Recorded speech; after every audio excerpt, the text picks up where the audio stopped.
Hi there! ఈ వీడియోలో the Hindu news పేపర్‌లోని ఒక ఇంపార్టెంట్ న్యూస్ టాపిక్ ద్వారా ఇంట్రెస్టింగ్ వర్డ్స్ అలాగే ఇంట్రెస్టింగ్ గ్రామటికల్ స్ట్రక్చర్ డిస్కస్ చేద్దాం. Let's get started. ఇక్కడ హెడ్‌లైన్ ఏంటంటే how could Modi even ask for votes for Revanna ask Asad. So ఇక్కడ అసదుద్దీన్ ఓవైసీ గారు అంటున్నారన్నమాట. అడుగుతున్నారు ఎవరిని? మోడీ గారిని. అంటే మోడీ గారి గురించి ఇలా అడుగుతున్నారు. ఏమని? How could Modi even ask for votes for Revanna. Revanna గారి కోసం ఓట్లు ఎలా అడగగలిగారు? అంటే ఎలా? అంటే ఈవెన్ అని ఇక్కడ ఎందుకు? అంటే కనీసం ఎలా అడగగలిగారు? అంటే ఓట్లైనా ఎలా అడగగలిగారు? అంటే ఏంటి ఇక్కడ కొంచెం బలంగా చెప్పడం అన్నమాట. మనం జనరల్‌గా చెప్తూ ఉంటాం గదా! నాకు అసలు తెలియనైనా తెలీదు. అతను నాకొక మాటైనా చెప్పలేదు. ఇలాగా చెప్తూ ఉంటాం గదా! అలాంటి సందర్భాల్లో కొంచెం బలంగా చెప్పడానికి ఈవెన్ అన్న వర్డ్‌ని యూజ్ చేస్తామన్నమాట. So, I didn't even hear about it. నేను దాని గురించి విన్నైనా వినలేదు. I don't even know where he is లేకపోతే వేర్ ఇట్ ఈజ్. అది నేను అది ఎక్కడుందో నాకు తెలియనైనా తెలియదు. లేకపోతే అతను ఎక్కడున్నాడో నాకు తెలియనైనా తెలియదు. అంటే ఏదైనా ఒక వస్తువు గురించి గానీ మనల్ని ఎవరైనా అడిగినప్పుడు I don't even know where she is. ఆమె ఎక్కడుందో కూడా నాకు తెలీదు. సో, అంటే ఇక్కడ ఈవెన్ అంటే కొంచెం బలంగా నాకు తెలియనైనా తెలీదు. నాకొక మాటైనా he didn't even inform me a word. ఒక మాటైనా నాకు చెప్పలేదు. సో, ఇలా మనం ఈవెన్ అన్న వర్డ్‌ని ఉపయోగిస్తామన్నమాట. ఇక్కడ ఈయన గూడా అదే అంటున్నారు. ఓట్స్ ఎలా అడగగలిగారు? సో, అని కొంచెం బలంగా ఆయన అడుగుతున్నారనమాట. సో, డీటెయిల్స్‌లోకెళితే Hyderabad parliamentarian Asaduddin Owaisi intensified his criticism of Prime Minister Narendra Modi and said that the latter knew about Janata Dal MP Prajwal Revanna embroiled in an alleged sexual harassment case and yet went ahead to ask votes for him. So ఇక్కడ ఏమంటున్నారంటే Hyderabad parliamentarian అయిన అసదుద్దీన్ ఓవైసీ గారు ఈ intensified అన్న వర్డ్‌ని ఇక్కడ చూడొచ్చు. So intensified అంటే ఏంటి అంటే తీవ్రతరం చెయ్యడం, కొంచెం బలం అంటే ఏంటంటే ఎగ్జాంపుల్‌కి ద ఫైట్ హ్యాస్ ఇంటెన్సిఫైడ్ అంటే ఏంటి? ఇక్కడ గొడవ అనేది ముదిరింది అంటాం కదా! అలాగా.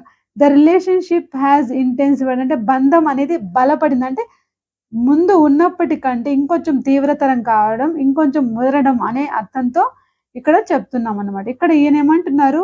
అసదుద్దీన్ ఓవైసీ ఇంటెన్సిఫైడ్ అంటే ఇక్కడ తీవ్రతరం చేశారు. దేన్ని? హిస్ క్రిటిసిజం ఆయన విమర్శలని ఈయన ఇంకా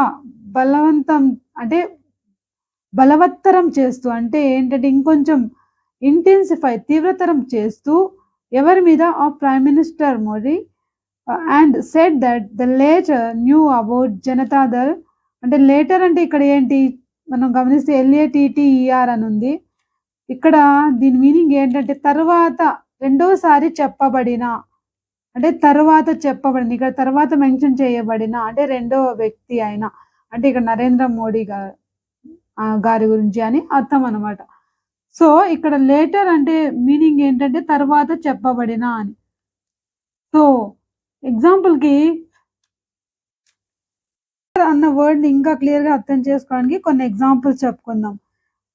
the later part of the book is more difficult. ఈ బుక్ యొక్క తర్వాతి భాగం ఇంకా కష్టం. So he was killed in the later part of the war. అంటే యుద్ధంలో తర్వాత వచ్చే పార్ట్‌లో ఆయన చంపబడ్డాడు. ఇలా మనం లేటర్ అంటే తర్వాత చెప్పబడిన, తర్వాత వచ్చే అంటే రాబోయే, తర్వాత అని చెప్పేటప్పుడు మనం మామూలుగా లేటర్ అంటే మీనింగ్ ఏంటంటే తర్వాత అని. కానీ ఇక్కడ ఏంటి? రెండోసారి చెప్పబడిన అంటే అని అర్థం వస్తుంది అన్నమాట. సో ఇక్కడ ఏంటి? లేటర్ అంటే ఇక్కడ నరేంద్ర మోడీ గారు అని, తర్వాత చెప్పబడిన వ్యక్తి అయినా అని. సో లేటర్ న్యూ ఇక్కడ ఎవరు లేటర్? నరేంద్ర మోడీ. న్యూ అంటే తెలుసు ఆయనకి. నో అన్న వర్డ్‌కి past tense KNOW knew. Past tense knew. What did he know? He knew about Janata Dal MP Prajwal Revanna. ఈయనకు తెలుసు ముందే ఎవరి గురించి, జనతాదళ్ ఎంపీ అయిన ప్రజ్వల్ రేవన్న గురించి. So embroidered in an alleged, embroidered అంటే ఇక్కడ ఏంటంటే చిక్కుకున్నారు అనమాట. ఎక్కడ చిక్కుకున్నారు రేవన్న గారు, ఎక్కడ చిక్కుకున్నారంటే ఇన్ అన్ అలెజ్డ్ అంటే ఆరోపించబడిన సెక్సువల్ హరాస్మెంట్, లైంగిక వేధింపుల కేసులో ఈయన చిక్కుకున్నారు అని. అండ్ యట్ అయినప్పటికీ, యట్ అంటే ఇంకా అయినప్పటికీ అని ఇక్కడ. And at vent ahead to ask oats for him. అయినప్పటికీ, ఇదంతా తెలిసినప్పటికీ వెంట్ అహెడ్ అంటే ముందుకు వెళ్ళారు. ఎవరు వెళ్ళారు? మోడీ గారు. ఎందుకు అంటే to ask oats for him, అతని కోసం ఓట్లు అడగడానికి ముందుకు వెళ్ళారు. ఎందుకు అలా వెళ్ళారు అని ఈయన క్వశ్చన్ చేస్తున్నారు అన్నమాట. సో నెక్స్ట్ ఏంటంటే at a public meeting in Hyderabad on Tuesday mister Owaisi said that mister Revanna did not deserve to be called human. So ఒక పబ్లిక్ మీటింగ్లో హైదరాబాద్లో ఈయన ఏమంటున్నారంటే ఓవైసీ గారు, he said that mister Revanna did not deserve, Revanna గారు మనిషిగా కూడా పిలవడానికి అర్హత లేదు, అర్హుడు కాడు. డిజర్వ్ అంటే ఏంటి? అర్హుడు కాడు. డిడ్ నాట్ డిజర్వ్ అంటే, డిజర్వ్ అంటే జనరల్గా అర్హులు అంటే అర్హత కలిగి ఉండడం అని. కానీ ఇక్కడ డిడ్ నాట్ డిజర్వ్ అంటే అర్హత లేదు. ఏమి అర్హత లేదంటే did not deserve to be called human, మనిషిగా టు బి కాల్డ్ అంటే పిలువబడే, ఎలా హ్యూమన్, మనిషిగా పిలువబడే అర్హత కూడా ఇతనికి లేదు అని ఈయన అంటున్నారు అనమాట. సో డిజర్వ్ అంటే ఏంటి? అర్హత కలిగి ఉండడం. డిడ్ నాట్ డిజర్వ్ అంటే అర్హత లేదు అని అర్థం అనమాట. సో మనం జనరల్గా చెప్తుంటాం, నీకు ఇంకా మంచి జాబ్ కి నువ్వు అర్హుడివి అని. So you deserve a better job, లేకపోతే better opportunity, a better income. So ఇలా యూ డిజర్వ్, నీకు ఇంకా మంచి, లేకపోతే you deserve a better chance, ఇంకా మంచి అవకాశం నీకు రావాలి, నువ్వు అర్హుడివి. You deserve a better rank. So ఇలా మనం చెప్పొచ్చు డిజర్వ్ అంటే.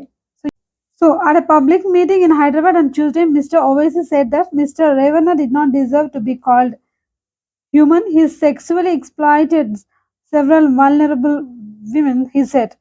ఈయన ఏమంటున్నారంటే లైంగికంగా, ఇక్కడ ఎక్స్ప్లాయిటెడ్ అంటే ఏంటంటే జనరల్లీ మీనింగ్ ఏంటంటే ఉపయోగించుకోవడం అని, కానీ ఇక్కడ మీనింగ్ దుర్వినియోగం చేయడం అంటే అవకాశాన్ని దుర్వినియోగం చేసుకోవడం అన్నమాట. సో సెవరల్ వల్నరబుల్ అంటే, సెవరల్ అంటే అనేక మంది, వల్నరబుల్ విమెన్ అంటే బలహీనులైన మహిళలను ఇలా లైంగికంగా దుర్వినియోగం చేశారు అని ఈయన అన్నారు, ఆరోపిస్తున్నారు అన్నమాట. So the shocking thing is that mister Modi knew that Revanna was doing such dirty deeds and despite sought votes for him. ఈయన ఏమంటున్నారంటే ది షాకింగ్ థింగ్ అంటే మనల్ని షాక్కి గురి చేసే విషయం ఏంటంటే, థింగ్ ఇస్ దాట్ ఏంటంటే mister Modi knew that, Modi గారు తెలుసు అంటే ఆయనకి తెలుసు ఏమని, that he was doing such dirty deeds, ఇలాంటి పనులు చేస్తున్నారు. డీడ్స్ అంటే ఇలాంటి పని, డర్టీ అంటే అకృత్యాలు, డర్టీ డీడ్స్ అంటే అకృత్యాలు చేస్తున్నారని తెలుసు. అండ్ డిస్పైట్ అయినప్పటికీ, ఇక్కడేంటి డిస్పైట్ అంటే అయినప్పటికీ, ఇదంతా తెలిసినప్పటికీ దీంతో సంబంధం లేదు అన్నట్టుగా అనే అర్థంతో అయినప్పటికీ despite sought votes for him. Sought అంటే కోరారు అని, సీక్ అంటే ప్రెజెంట్ టెన్స్, సాట్ అంటే past tense. Seek sought votes for him, అతని కోసం ఓట్స్ కోరారు. It is not a question of Hindu or Muslim, ఇది హిందూ ముస్లిం సమస్య కాదు. They are daughters of Hindus and Muslims, వాళ్ళు రెండు మతాలకు సంబంధించిన వాళ్ళు. PM, you have intelligence agencies రా and everything else at your disposal. So మీ దగ్గర ప్రతి నిఘా అనేది ఉంది కదా, మీ దగ్గర ఇంటెలిజెన్స్ ఏజెన్సీస్ ఉన్నాయి, ప్రతి ఒక్కటి మీ దగ్గర ఉన్నాయి, ఏమేమి జరుగుతుందో మీకు తెలుసు.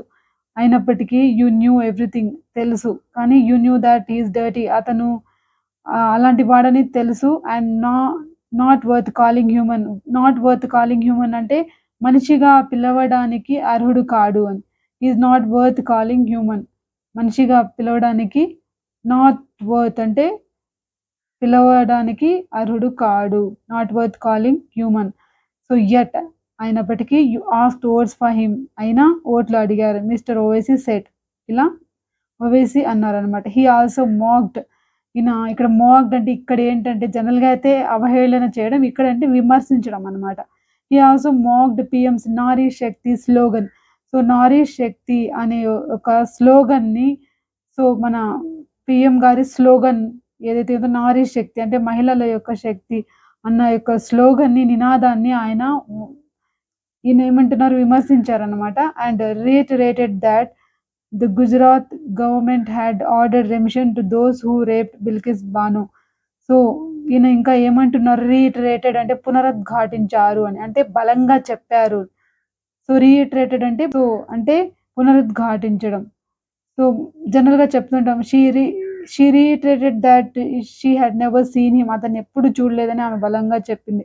సో, అంటే ఇక్కడ ఏంటి రీఇటరేట్ అంటే బలంగా చెప్పడం, పునరుద్ఘాటించడం అని. దట్ ఏమని చెప్తున్నారంటే గుజరాత్ ప్రభుత్వం హ్యాడ్ ఆర్డర్డ్ సో, ఆజ్ఞలు జారీ చేసింది. So, he also mocked PM's Nari Shakti slogan and reiterated that the Gujarat government had ordered remission to those who raped Bilkis Bano. So, ఈయన ఏమంటున్నారంటే ఏమని పునరుద్ఘాటిస్తున్నారంటే గుజరాత్ ప్రభుత్వం ఆర్డర్డ్ ఆజ్ఞలు జారీ చేసింది. ఏమని అంటే రిమిషన్ అంటే ఉపశమనం అన్నమాట. అంటే ఒక వ్యక్తి జైల్లో ఉన్నప్పుడు అతని సత్ప్రవర్తనకు గాను వాళ్ళ దీన్ని తగ్గించడం అంటే శిక్షా కాలాన్ని గాని తగ్గించడం అన్నమాట. సో, ఇక్కడ వీళ్ళకు ఉపశమనం కలిగించింది. ఎవరికి అంటే బిల్కిస్ బాను అనే మహిళపై సామూహిక అత్యాచారం చేసిన వ్యక్తులకు ఉపశమనాన్ని కలిగించింది. To those who raped Bilkis Bano. ఎవరైతే ఆమెపై అత్యాచారం చేశారో వాళ్ళపై రిమిషన్ అంటే ఇస్తూ ఆజ్ఞలు జారీ చేసింది అని పునరుద్ఘాటిస్తున్నారనమాట. Mister Modi says that he is a brother of Muslim women. Modi గారు ఏమంటారంటే జనరల్‌గా ఆయన ముస్లింల యొక్క అన్నయ్య అని చెప్పుకుంటుంటారు కదా! మరి ఈయనేమంటున్నారు నక్కోరే బాబా తేరే జైసా భాయి నహీ చాహియే హమాకు. అంటే దీని మీనింగ్ ఏంటంటే please we do not need a brother like you he said.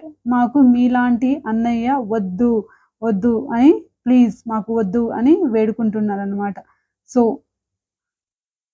ఈ టాపిక్ మీకు హెల్ప్‌ఫుల్ అనిపిస్తే ఖచ్చితంగా లైక్ చేయండి, షేర్ చేయండి, సబ్స్క్రైబ్ చేయండి. Thanks for watching.